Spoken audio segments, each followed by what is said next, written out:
Marcos capítulo 7, versículo 14. Y Jesús dijo, y llamando así a toda la multitud les dijo: oídme todos y entendéis, nada hay fuera del hombre que entre en él que lo pueda contaminar, pero lo que sale de él, eso es lo que contamina al hombre. Si alguno tiene oídos para oír, oiga. Amén. ¿Por qué el Señor hacía tanto énfasis en esto? Porque era que los judíos hacían mucho énfasis en guardar la ley, en hacer una cantidad de cosas, pero el corazón de ellos estaba mal. Amén. Recuerden que Jesús comienza a cambiarlo uno desde de adentro hacia afuera. Nunca es de afuera para adentro, sino de adentro para afuera. Entonces Él nos habla que hay cosas que nosotros podemos comer, porque hubo una época en que en la ley no se podían comer ciertas cosas. Pedro fue una persona que él era legalista, era bastante legalista y él tuvo incluso una revelación de que él podía comer muchas cosas, y es más, él no se juntaba con los gentiles. Pablo fue constituido el apóstol de los gentiles, o sea, Pablo fue la persona que le habló a toda la gente que no era judía. Pedro le hablaba solo a los judíos. Y para los judíos era claro que hablar o tener amistad con una persona que no fuera judío, eso era inmundo para ellos. Y como les digo, se cuidaban mucho de las cosas que comían, pero no cuidaban su corazón. Entonces eso es lo que Dios quiere quitar, esa religiosidad que a veces hay, y que a veces en el cuerpo de Cristo uno encuentra esa cantidad de cosas, ¿no? Que hay gente que le pone mucho énfasis a ciertas cositas, pero su corazón está mal, su corazón está lleno de resentimiento, está lleno de envidia, lleno de groserías, lleno de soberbia. Y para mí algo bien interesante que acabamos de leer en Marcos, en el capítulo 7, versículo 22, es que él habla sobre todo de la envidia, la maledicencia, o sea, decir groserías, la soberbia, la insensatez, que la insensatez es usted saber lo que tiene que hacer, pero aún así no lo hace. Y hay personas insensatas, hay personas que normalmente Dios les dice, mire, esto no, la persona lo hace porque lo hace. Son insensatos, eso es porque el corazón está contaminado. Versículo 24 dice la palabra de Dios, y levantándose de allí se fue a la región de Tiro y de Sidón, y entrando en una casa no quiso que nadie lo supiese, pero no pudo esconderse, porque una mujer cuya hija tenía un espíritu inmundo, luego que oyó de él, vino y se postró a sus pies. La mujer era griega y sirofenicia de nación, y le rogaba que echase fuera de su hija al demonio. Pero Jesús le dijo, deja primero que se sacíen los hijos, porque no está bien tomar el pan de los hijos y echarlo a los perrillos. Y respondió ella y le dijo, sí Señor, pero aún los perrillos debajo de la mesa comen de las migajas de los hijos. Y entonces le dijo, por esta palabra, ve, y el demonio ha salido de tu hija. Y cuando llegó a su casa, halló que el demonio había salido ya y la hija estaba acostada en la cama. Vamos a mirar cosas interesantes. La gente pregunta por qué Jesús le dijo eso, que no era lícito darle la comida sino a los hijos y no a los perrillos. Porque era que Jesús venía primero a hablarle a los judíos. Él no venía a hablarnos a nosotros sino a los judíos. Esta mujer sirofenicia significa que ella era de la región de Fenicia, pero que estaba la parte que le correspondía a Siria. Por eso se llamaba sirofenicia. Dice que la fe de ella fue tan grande que ella fue prácticamente la primera gentil que recibió un milagro de Dios. Mire que desde el principio se ha mostrado que los gentiles tenían más fe que los judíos. Siempre, si ustedes recuerdan el centurión, ¿se acuerda el centurión? Que él se encontró con Jesús, que él le dijo, Señor, yo tengo un criado que está enfermo, entonces él le dijo, camine, vamos. Y él le dijo, no te necesitas ir, yo tengo mando, yo sé lo que es autoridad, yo sé que tú tienes autoridad, una palabra tuya bastará. Y él dijo, no he hallado fe como esta en Israel. O sea, teníamos más fe nosotros, y en esa época los romanos, los sirofenicios, que los mismos judíos, incluso hasta la fecha de hoy. Los judíos de hoy no creen en Jesús. Ahora, ¿por qué el Señor entonces hablaba anteriormente sobre que no era lo que uno, que al hombre no lo contaminaba lo que uno comía, sino lo que uno hacía? Porque era que Dios necesitaba que el evangelio fuera expandido, y los judíos veían a las personas gentiles como inmundos. Entonces miren lo que pasó en Hechos capítulo 10, dice, al día siguiente, mientras ellos iban por el camino, se acercaban a la ciudad, y Pedro subió a la azotea para orar cerca de la hora sexta. La hora sexta era las 12 del día de ahora. Y tuvo gran hambre y quiso comer, pero mientras le preparaban algo le sobrevino un éxtasis y vio el cielo abierto y que descendía algo semejante a un gran lienzo que atado de las 4 puntas era bajado a la tierra, en el cual había de todos los cuadrúpedos terrestres y reptiles y aves del cielo, y le vino una voz: levántate, Pedro, mata y come. Entonces Pedro dijo: Señor, no porque ninguna cosa común o inmunda he comido jamás. Y volvió la voz a él a la segunda vez: lo que Dios limpió, no lo llames tú común. Y esto se hizo 3 veces, y aquel lienzo volvió a ser recogido en el cielo. Dios le estaba mostrando a través de una visión de que todo lo que Dios limpia no se puede llamar impuro. Nosotros fuimos ya limpiados por la sangre de Cristo. Amén. Por eso nosotros ya no somos ni impuros para el Señor, ni tampoco los judíos pueden llamarnos impuros, porque el mismo Señor ya dijo: lo que Dios ha limpiado no lo llame inmundo o impuro. Por eso cuando el Señor hablaba de espíritus inmundos, eran espíritus que no eran limpiados. Por eso una persona, cuando yo les decía la otra vez que la pureza no tiene nada que ver con forma de vida, sino la fe de la persona.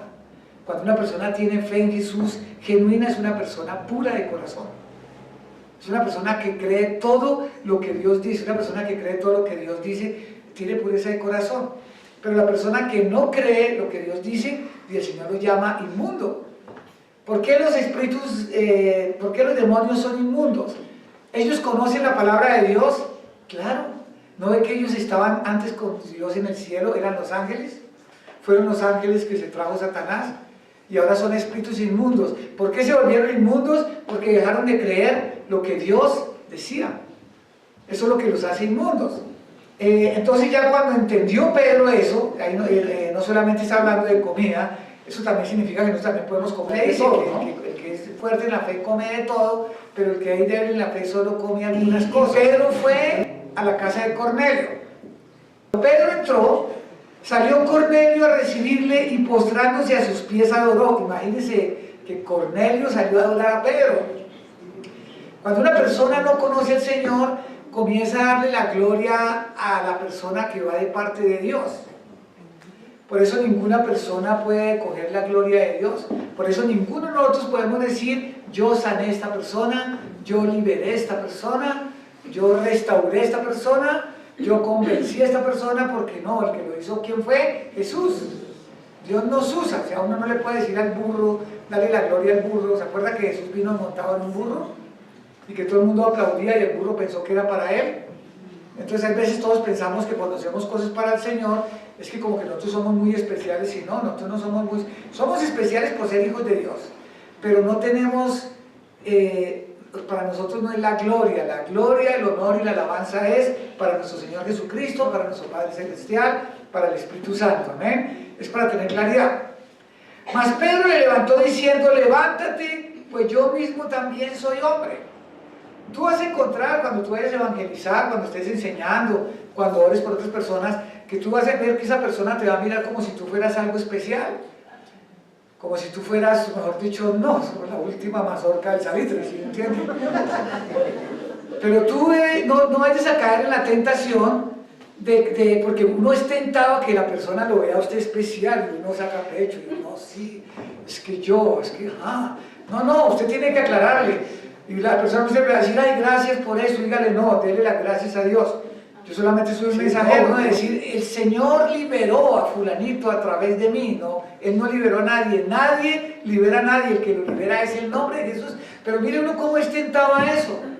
Uno es tentado a que le digan: no, el ungido, wow, el duro. No van a caer en esa trampa, porque eso es algo que Satanás siempre va a usar, y en cualquiera de nosotros. Y por eso hay veces cuando uno evangeliza, uno muchas veces quiere venir a contarle a la gente lo que uno hizo y no lo que Dios hizo. Capítulo 15, versículo 19, dice la palabra de Dios: por lo cual yo juzgo que no se inquiete a los gentiles que se convierten a Dios, sino que se les escriba que se aparten de la contaminación de los ídolos, de la fornicación, de ahogado y de sangre. Entonces, ¿por qué? Porque era que a los gentiles se les estaba diciendo que tenían que guardar el sábado, que tenían que hacer la circuncisión, que tenían que raparse, que hacer una cantidad de cosas. Entonces él le dijo, no, no los inquieten, solamente dígale esto, que se aparte la contaminación de los ídolos, o sea, que dejen todos los ídolos, que se aparten del mundo. Por eso cuando la Biblia habla sobre el yugo desigual, dice que menciona los ídolos. Porque el andar en yugo desigual, eso tiene que ver mucho con idolatría. Y también con lo de la fornicación. Acuérdense que el fornicar no se hace una sola persona con la persona que está. Y cuando dice que lo ahogado y lo de sangre, es que cuando un animal se ahoga, si usted se lo come se enferma. Cuando una vaca se ahoga, no la venden ni se la comen, ¿sabían eso? Porque la persona se intoxica, generalmente solo bota. Y cuando habla de sangre, era que los judíos tenían una forma de hacer negocios que era basado en el pacto de sangre que comenzó desde la fundación de la humanidad, donde las personas se cortaban la mano y se juntaban las dos manos y entonces era un pacto de sangre y hacían los negocios así. Y no solamente los negocios, sino cuando se hacían alianzas de guerra. Entonces, como ellos hacían el pacto de sangre, los judíos se cansaron de cortarse la mano.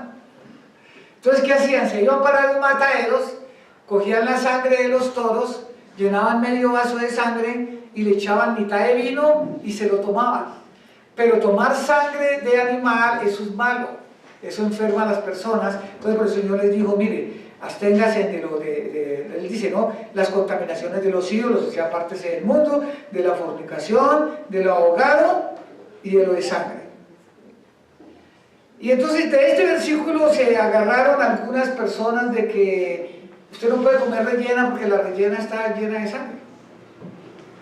Pero la Biblia dice también que bueno es no comer carne, entonces nosotros tampoco podríamos comer carne. Entonces de eso pervirtieron y los testigos de Jehová dijeron que ya no se pueden hacer transfusiones. Mire cómo de un solo versículo, cómo pueden cambiar todo. Entonces, no, que se tienen que abstener de sangre, o sea que tú no puedes recibir una transfusión de sangre y los dejan morir. Al capítulo 7 de Marcos, versículo 31 dice, y volviéndose a salir de la región de Tiro, vino por Sidón al mar de Galilea, pasando por la región de Decápolis. Se ponga gente en la iglesia por política. O sea, uno no puede poner como líderes a una persona que porque gana muchísimo dinero, como para asegurarlo en la iglesia, porque hay muchas iglesias que si usted gana mucho dinero le dan un liderazgo para que usted se quede y diezme. No, eso es incorrecto porque es como una manera de tratar de retener. Eso es como la gente que le gusta acercarse a personas muy pudientes pensando que Dios los va a bendecir a través de ellos. Eso nunca los van a bendecir, eso lo que resulta es mendigando. ¿Quién es el que nos da la provisión a nosotros? Dios es el que nos da la bendición, amén, es el que nos da todo y nosotros no necesitamos de nadie, solo del Señor. Dios nos da todas las cosas, Él es el que nos da todas las cosas, el que confía en Dios. La Biblia dice, bienaventurado el que espera en Jehová. Amén. Bienaventurado, es bueno, uno espera en el Señor, no espera en nadie, hermanos, no espera en nadie, solo en el Señor y va a lo que usted viera. Capítulo 7 de Marcos, versículo 31, dice, y volviendo a salir de la región de Tiro, vino por Sidón al mar de Galilea, pasando por la región de Decápolis, y le trajeron un sordo y un tartamudo y le rogaron que pusiera la mano encima. Y tomándolo aparte de la gente, metió los dedos en las orejas de él, y escupiendo tocó su lengua, y levantando los ojos al cielo, gimió y dijo, Efata, es decir, sea abierto, y al momento fueron abiertos sus oídos, y se desató la ligadura de su lengua, y hablaba bien, y les mandó que no le dijesen a nadie, pero cuanto más les mandaba, tanto más lo divulgaba. Y en gran manera se maravillaban diciendo, bien, bien lo ha hecho todo, hace a los sordos oír y a los mudos a hablar. Aquí vemos dos cosas. Primero, que Dios no avergüenza a nadie. Mire, para esta persona tuvo que tomarlo y llevarlo aparte. Hay personas con las que cuando uno debe orar, hay que llevarlos aparte. Uno siempre debe quitar a todos los curiosos, por eso cuando uno va a orar por enfermos, por liberaciones, es bueno sacar a todos los curiosos de ahí. Porque hay gente que va en curioso, ellos impiden la liberación.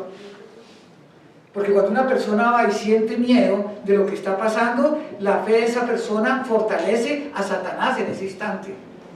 Satanás ve el miedo de las personas y Satanás se siente fortalecido por eso, y por eso hay personas que no reciben liberación, porque hay personas ahí impidiendo esa liberación. Por eso el Señor se los llevó aparte. Acuérdense cuando Él resucitó la hija de Jairo y toda esa gente, Él las llevó aparte. Él decía, no, yo necesito personas que crean, personas de verdad. Cuando una persona es incrédulo, Él impide que esas cosas sucedan. Entonces hay veces uno tiene que llevar a las personas aparte, porque Dios va a utilizar cosas diferentes. Incluso se dan casos en que hay que orar hasta 2 o 3 veces por esa persona. Aquí vemos una parte en que Jesús tuvo que orar 2 veces para que una persona recibiera un milagro. En aquellos días había una gran multitud, en el capítulo 8, y no tenían que comer, y Jesús llamó a sus discípulos y les dijo, tengo compasión de la gente porque ya hace 3 días que están conmigo y no tienen que comer, y si los enviaren ayunas a sus casas se desmayarán en el camino, pues algunos de ellos han venido de lejos. Y sus discípulos le respondieron, ¿de dónde podrá alguien saciar de pan a estos aquí en el desierto? Mire que a los apóstoles se les había olvidado que hacía poquito le había dado de comer como a 5,000. A uno qué fácil se le olvidan los milagros que Dios hace en nuestras vidas. Qué fácil es olvidar cuando Dios nos ayuda, ¿no? Y la gente entra en temor, entra en desespero y pierden rápidamente la bendición de Dios, porque es que se olvida. La Biblia dice no olvide ninguna de sus beneficios. No olvide jamás. El principio de la fe es no se olvide de dónde lo sacó Jesús, no se olvide las veces que le ha ayudado, las veces que lo ha liberado, las veces que le ha dado a comer, las veces que lo ha sacado de problemas, las veces que lo ha sanado, porque qué bueno es uno andar en esa sanidad divina, ¿no? No en esa sanidad que hay gente que solamente es médico y médico, no, la sanidad divina, pero sí hay que creer. Todo se trata de creer, nada más. En el 8:5, ¿cuántos panes tenéis? Ellos dijeron 7. Entonces mandó a la multitud que se recostara en tierra, y tomando los 7 panes, habiendo dado gracias, los partió a Dios sus discípulos para que los pusiese delante, y los pusieron delante de la multitud. Y tenían también unos pocos pececillos, y los bendijo y mandó que también los pusiesen adelante. Y comieron y se saciaron, y recogieron de los pedazos que habían sobrado 7 canastas. Eran los que comieron como 4,000 y los despidió, y luego entrando en la barca con sus discípulos vino a la región de Dalmanuta. Vinieron entonces los fariseos y comenzaron a discutir con él, pidiéndole señal del cielo para tentarle. Y gimiendo en su espíritu dijo, ¿por qué pide señal esta generación? De cierto os digo que no se hará señal a esta generación. Y dejándolos volvió a entrar en la barca y se fue a la otra ribera. Mire que esta es una época en que la gente pide señales. ¿Por qué Satanás tiene engañadas a tantas personas? Porque el diablo hace señales y prodigios también. Por eso la Biblia dice que nosotros no sigamos las señales. La Biblia dice en el Apocalipsis que Satanás hará señales y engañará a muchos. Mucha gente no se ha convertido porque es que espera sentir algo. Yo tenía un amigo que yo lo invitaba a la iglesia y él venía y él decía, a mí me gusta, hermano, pero es que yo quiero sentir algo. Yo quiero ver algo, o sea, si yo veo algo, yo creo. Yo le dije, no, porque es que la salvación es por fe. Si usted va a tener que sentir algo, va a tener que ver algo, entonces usted no está andando por fe. ¿Usted cree que a Jesús le queda muy difícil irse por allá a la Meca y aparecérsele a toda esa gente? Él lo podría hacer y toda la gente se convertiría, pero entonces no serían salvos por fe. Y la Biblia dice que la salvación es ¿por qué? Por fe. Es lo que no se ve, el justo por fe vivirá, no por vista. Porque si fuera por ver, no, porque hay gente que quiere ver primero, no, todo es por fe. Con el Señor primero uno compra la silla y después el caballo. Y nosotros estamos bajo la fe, ahora es la fe de Josué, no la fe de Moisés. Porque la fe de Moisés es la gente que se va para el infierno. Mire, les voy a dar un ejemplo. Toda la gente que pasó el Mar Rojo, la mayoría se fueron para el infierno. La mayoría. Ellos pasaron el Mar Rojo cuando vieron que el Mar Rojo se abrió. Y hubo un camino, y aún así dudaron para pasar. Pero cuando el único que entró fue Josué y Caleb y los descendientes de ellos. Los demás, dice la Biblia, que todos quedaron en el desierto porque todos dudaron, todos se apartaron de Dios, comenzaron a buscar otros dioses, todos andaban quejándose, todos vivían murmurando contra Moisés. Y ellos dicen que todos quedaron en el desierto. La Biblia dice que los demás de ellos no se agradó el Señor. Dicen Hebreos que por eso quedaron en el desierto. Pero la fe de Josué es la que Dios nos está pidiendo. ¿Cómo era la fe de Josué? Estaba el río Jordán. Y el Señor le dijo, listo, pase el río Jordán. A medida que usted vaya a meter el pie en el agua se le va a abrir. Esa es una fe mucho más poderosa, ¿o no? Esa es una fe, y esa es la fe que Dios le está pidiendo. Esa es la fe de nosotros. Es la de Josué, no la de Moisés. Y Josué le creyó, y fue allá en el agua, y el agua del río Jordán se abrió tan pronto metió el pie. Esa es la verdadera fe. Muchos cristianos tienen la fe de Moisés. No, yo espero a ver, yo veo que el Señor haga algo y entonces, ahí sí. Pero si yo veo que Dios no hace nada, entonces yo le pido ayuda al diablo. Ahora, no es que se vayan a buscar al diablo, le piden ayuda al mundo. Mire, la gente que confía en el mundo está confiando en el diablo, porque el mundo entero está bajo el poder ¿de quién? Del maligno. Yo le estaba enseñando el domingo pasado sobre el engaño de Satanás en esta época, que se llama la temporada. Entonces la gente está engañada, la gente piensa que porque es temporada no hay que venir a la iglesia, que como es temporada nos podemos emborrachar, que como es temporada entonces podemos andar en yugo desigual, podemos hacer lo que seamos, lo que queramos, en Halloween, en lo que sea, porque es temporada. Y la Biblia dice que no. ¿Qué tal que venga el Señor en temporada, hermanos? Podrá ser temporada. El primer mandamiento es: amarás al Señor sobre todas las cosas. Usted confía en el Señor, hermano. La Biblia dice, 6 días trabajarás, un día descansarás. La Biblia dice que hay personas que no han podido entrar en el reposo de Dios. ¿Qué significa? Hay personas que no confían en Dios. Hay personas que piensan que no, que tienen que trabajar de lunes a lunes, o si no, no consiguen la producción. Tú te pones a trabajar y no vienes a la iglesia, lo que usted gana, dice la Biblia, que usted eso se va a echar en saco roto. O sea que usted la plata no le va a alcanzar para nada. Pero si usted confía en el Señor, Dios te va a bendecir. Mire, cuando Dios les daba la comida que les mandó el maná, Él les decía, mire, el lunes yo les mando maná, el martes maná, el miércoles maná, el jueves maná, el viernes les mando el maná del viernes y del sábado, porque el sábado no me van a recoger. Y había gente que cogía el maná del lunes y decía, no, de pronto Dios mañana no me da. ¿Sabe qué hacía? Cogía más maná que necesitaba y se lo llevaba para el otro día. La Biblia dice que se volvían gusanos.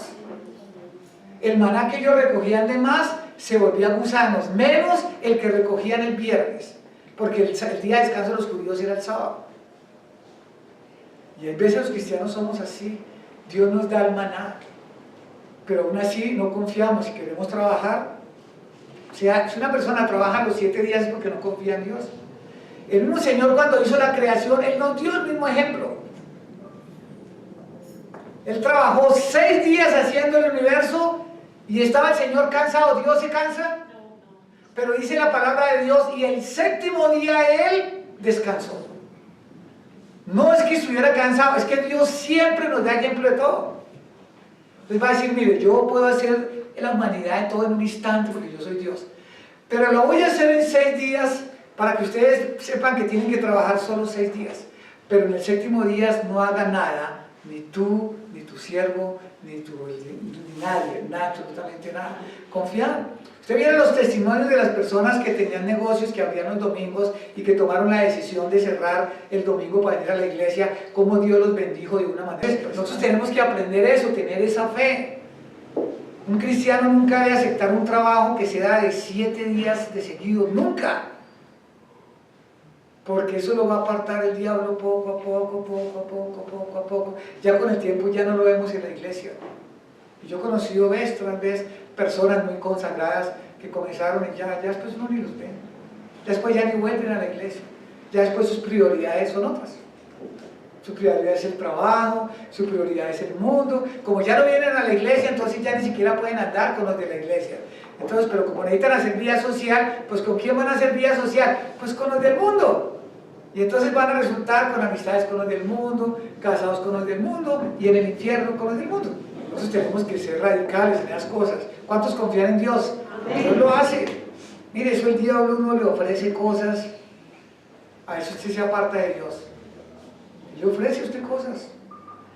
Y él ve él dice, venga, usted gánese esta platica, mire, son solamente 2 meses que va a ir a la iglesia, se va a ganar una plata. Una persona durante 2 meses que deja de ir a la iglesia, para que vuelva a la iglesia es muy difícil. Y es más, cuando vuelva está tan frío, que le cuesta trabajo.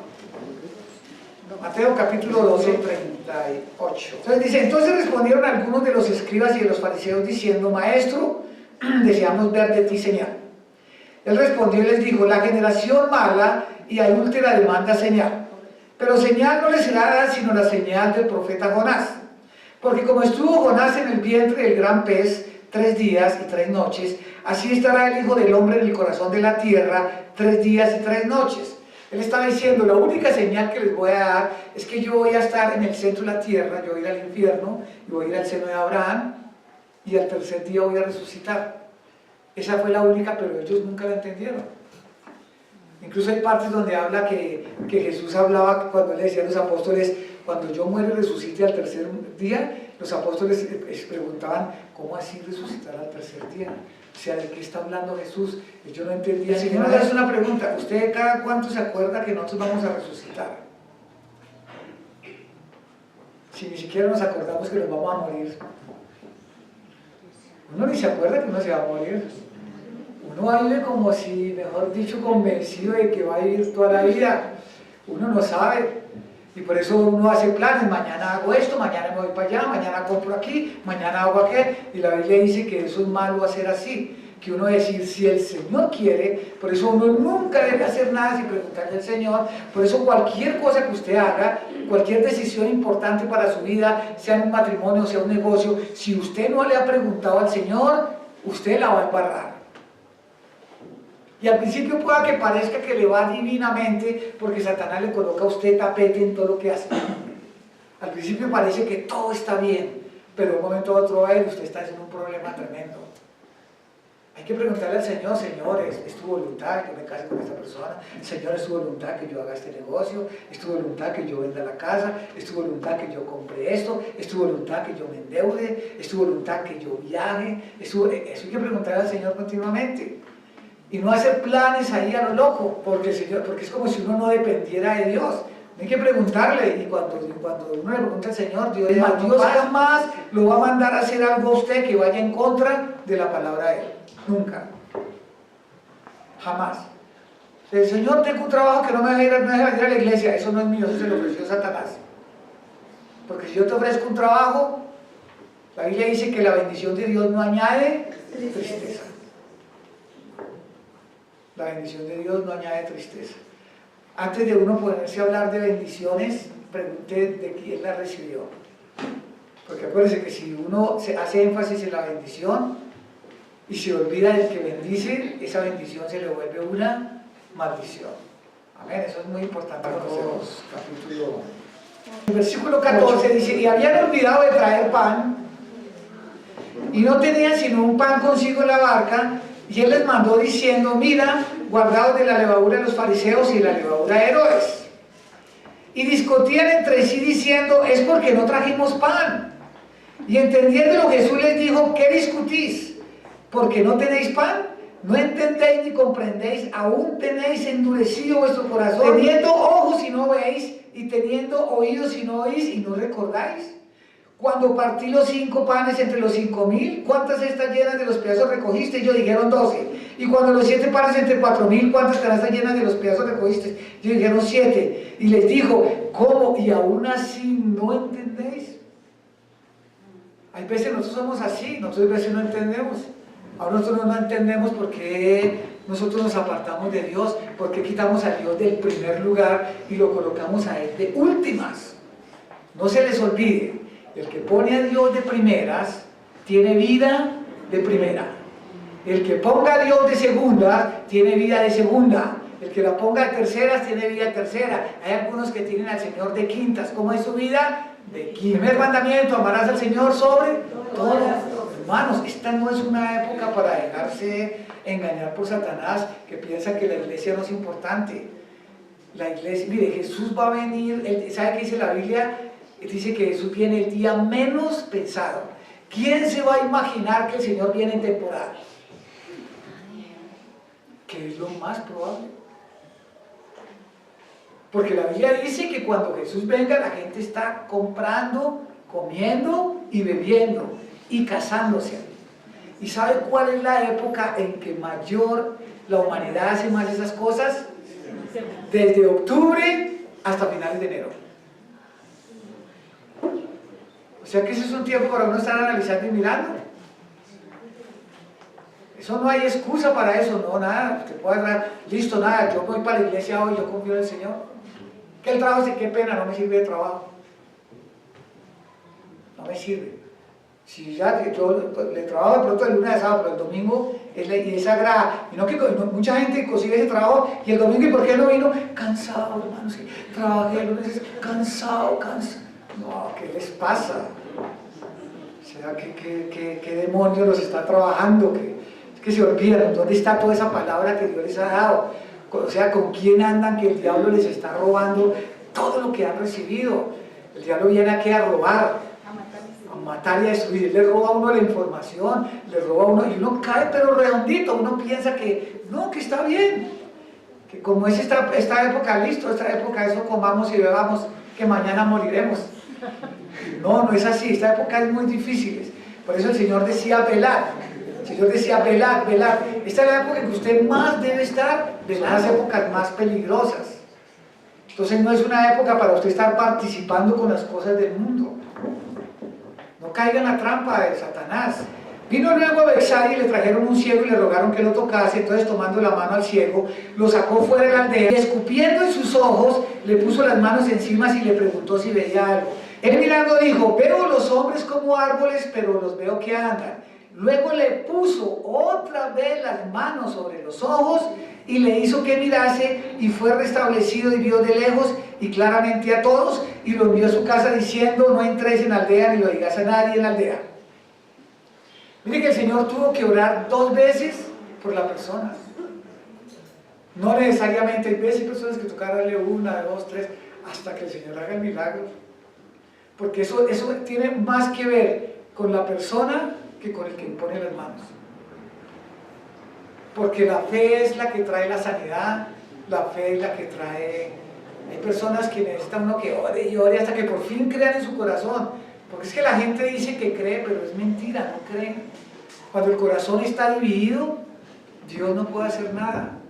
Dios necesita un corazón puro para trabajar en él. ¿Cómo es un corazón puro? Un corazón que cree absolutamente todo lo que Dios dice. El momento en que yo dejo creerle algo al Señor, mi corazón ya no es puro.